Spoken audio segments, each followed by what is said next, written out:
ആദ്യം ഞാൻ ദാമോദർ പ്രസാദിലേക്ക് പോകുന്നു.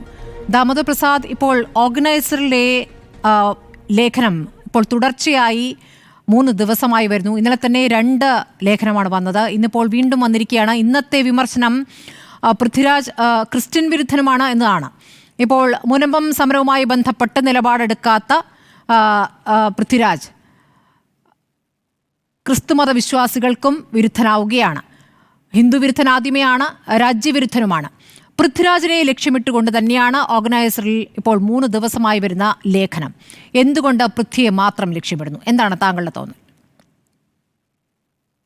നമുക്ക് അറിയാവുന്ന ഒരു കാര്യം, പൃഥ്വിരാജുമായി ബന്ധപ്പെട്ട് കഴിഞ്ഞ കുറച്ചു കാലമായിട്ട് സംഘ് പരിവാറിന്റെ കേരളത്തിലെ ഘടകത്തിനും അതിന്റെ ഭാഗമായിട്ട് ദേശീയ നേതൃത്വത്തിനും പൃഥ്വിരാജുമായിട്ട് പ്രശ്നമുണ്ട്. അത് തുടങ്ങുന്നത് ആദ്യം വാര്യംകുന്നനെ കുറിച്ചുള്ള ചലച്ചിത്രം പൃഥ്വിരാജ് നിർമ്മിക്കും എന്നുള്ള 1921 ആ കാലഘട്ടത്തിൽ, ആ 100 വർഷത്തിൽ നിർമ്മിക്കുന്നുള്ളൊരു വാർത്തയാണ്. അതുമായി ബന്ധപ്പെട്ട് ആഷിഖ് കപൂറിനെയും പൃഥ്വിരാജിനെയും ആക്രമിച്ചിരുന്നു.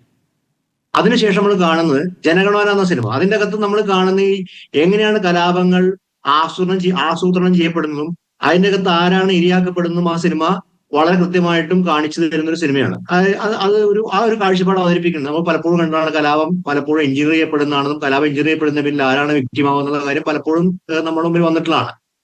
അതും ആവിഷ്കരിക്കുന്ന ജനഗണമന. അന്നും പൃഥ്വിരാജ് വിമർശിക്കപ്പെട്ടിരുന്നു. അപ്പോൾ കുറച്ചു കാലം അതുപോലെ ലക്ഷദ്വീപുമായി ബന്ധപ്പെട്ട ഒരു പ്രശ്നത്തിന്റെ അകത്തും പൃഥ്വിരാജിന്റെ നിലപാടും ഇവരെ സംബന്ധിച്ചോളം അത് ഒരു രാജ്യദ്രോഹ കുറ്റമായിട്ട് കാണും. അപ്പൊ രാജ്യദ്രോഹത്തിന്റെ കുറെ മാമൂൽ ചടങ്ങുകൾ വെച്ചിരിക്കുന്നവരാണ് ഇവർ. നമുക്കെല്ലാം അറിയാം, ഇവർ രാജ്യദ്രോഹത്തെ കുറിച്ച് രാജ്യസ്നേഹത്തെ കുറിച്ച് ഇവർക്ക് മാമൂൽ കുറെ ധാരണകളുണ്ട്. അടിസ്ഥാനരഹിതമായിട്ടുള്ള കുറെ ബോധമാണ് ഇവരെ നയിക്കുന്നത്. ഇത് പുതിയൊരു കാര്യമല്ല. നമ്മൾ ഇതിന് ചരിത്രപരമായ പ്രസക്തി നമ്മൾ കാണണം. അതായത് 1939-40 കാലഘട്ടങ്ങളിൽ നമ്മൾ കാണുന്ന കാര്യം, ജർമ്മനിലെ നാസികൾ എല്ലാ സിനിമയോടും കലാസൃഷ്ടിയോടും പുസ്തകത്തോടൊക്കെ ചെയ്തിട്ടുള്ള അതേ സാധനം. കാര്യം 2 തരത്തിൽ ചെയ്യാം. ഒന്ന് സ്റ്റേറ്റിന്റെ ആക്ഷൻ, മറുഭാഗത്ത് അന്ന് സാമൂഹ്യ മാധ്യമമില്ല, പക്ഷെ തെരുവോരങ്ങളിൽ നിന്ന് പ്രസംഗിച്ചുകൊണ്ട് അധിക്ഷേപിച്ച് അവിടുത്തെ എഴുത്തുകാരൻ മുഴുവൻ, എത്രയോ വലിയ എഴുത്തുകാരൻ മുഴുവൻ ആത്മഹത്യക്ക് നിർബന്ധമായി, അല്ലെങ്കിൽ നാട് വിട്ടു വന്ന അവരല്ലെങ്കിൽ കൊല ചെയ്യപ്പെട്ടു. അത് മുമ്പ് കണ്ടുവരുന്ന പ്രവണതയാ. ഇതിന്റെ ആവർത്തനം കാണാം. കലാസൃഷ്ടിയെ കണ്ട് അതിനോട് എൻഗേജ് ചെയ്യാനുള്ള കഴിവില്ലായ്മ, ആശയപരമായിട്ടുള്ള പരമായ ദാരിദ്ര്യം, ആശയപരമായ ആശയപരമായ ദാരിദ്ര്യം, ഇതാണ് ജനാധിപത്യ വിരുദ്ധരായിട്ടുള്ള എല്ലാ ആൾക്കാരുടെയും, ഫാഷിസ്റ്റുകളുടെയും സ്റ്റാലിനിസ്റ്റുകളുടെയും പൊതു സ്വഭാവം ഞാൻ കാണുന്ന ഒരു കാര്യമാണ്. അതായത് ഇത്തരം കാര്യങ്ങൾ അവർക്ക് പ്രതികരിക്കാനുള്ള ഒരു ആശയപരമായ ദാരിദ്ര്യം, അതിന്റെ ഒരു പ്രകടമായിട്ട് ഉദാഹരണമായിട്ട് നമുക്ക് ഇതിനെ കാണാൻ പറ്റും. അതുകൊണ്ട് അതിൽ വ്യക്തികളെ ടാർഗറ്റ് ചെയ്യുക. കാര്യം കലാസൃഷ്ടവും വ്യക്തികളെ നിശബ്ദരാക്കുക എന്നുള്ള പ്രധാനപ്പെട്ട അജണ്ടയാണ് ഇതിന്റെ അകത്ത്. വ്യക്തികളെ നിശബ്ദരാക്കുക എന്നുള്ളത്. കാരണം വ്യത്യസ്തമായ ശബ്ദങ്ങൾ പാടില്ല എന്നുള്ളത് ഇതിന്റെ ഒരു അജണ്ടയുടെ ഭാഗമാണ്. അത്തരം ഒരു ഫാഷിസ്റ്റ് അജണ്ടയാണ് വിളിക്കുന്നത്. പക്ഷെ ഇവിടെ പ്രധാനപ്പെട്ട കാര്യം, നമ്മൾ കാണുന്ന കാര്യം, ഇതിന്റെ ഭാഗമായിട്ട് പൃഥ്വിരാജിനെ കേന്ദ്രീകരിച്ച് നിരന്തരമായ ആക്രമണം നമ്മൾ നടക്കുന്നു കാണുന്നു. മറുഭാഗത്ത് മോഹൻലാലിനെ ഏതാണ്ട് നിർമുക്തരാക്കുകയും മോഹൻലാൽ ഖേദം പ്രകടിപ്പിക്കുകയും ചെയ്തു. പക്ഷെ ഇവിടെ പ്രധാനപ്പെട്ട കാര്യം കാണുന്നത്, ഈ സിനിമ സെൻസർ ചെയ്യാൻ അവർ ആവശ്യപ്പെട്ടിട്ടില്ല എന്ന് പറയും. തീർച്ചയായിട്ടും BJPക്ക് അത് പറയാൻ പറ്റും. കാര്യം പരസ്യമായിട്ട് ഒരു നേതാവും സെൻസർ ചെയ്യപ്പെടാൻ ആവശ്യപ്പെട്ടിട്ടില്ല. അത് അവരിപ്പോഴും അവകാശപ്പെടുന്നതാണ് എന്റെ തോന്നൽ. മറിച്ച് ഒരു സമ്മർദ്ദങ്ങളിലൂടെ, സോഷ്യൽ സെൻസർഷിപ്പിലൂടെ ഇവരെ കമ്പൽ ചെയ്തു. ഇതാണ് വസ്തുത.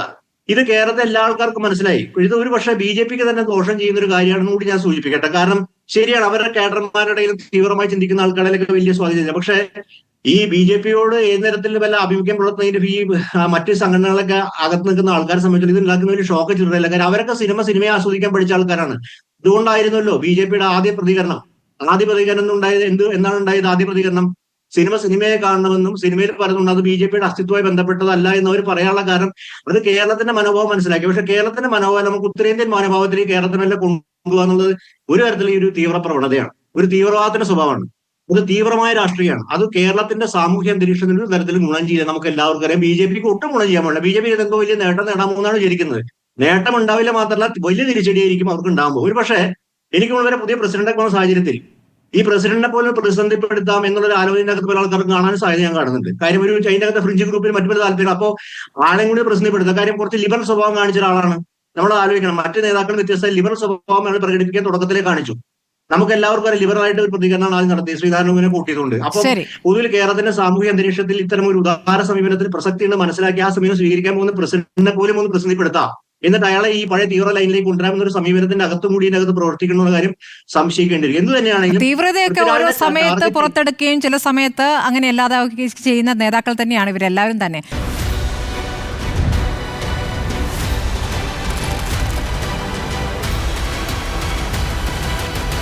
ഡിബേറ്റ് വിത്ത് സ്മൃതി പരുത്തിക്കാട്.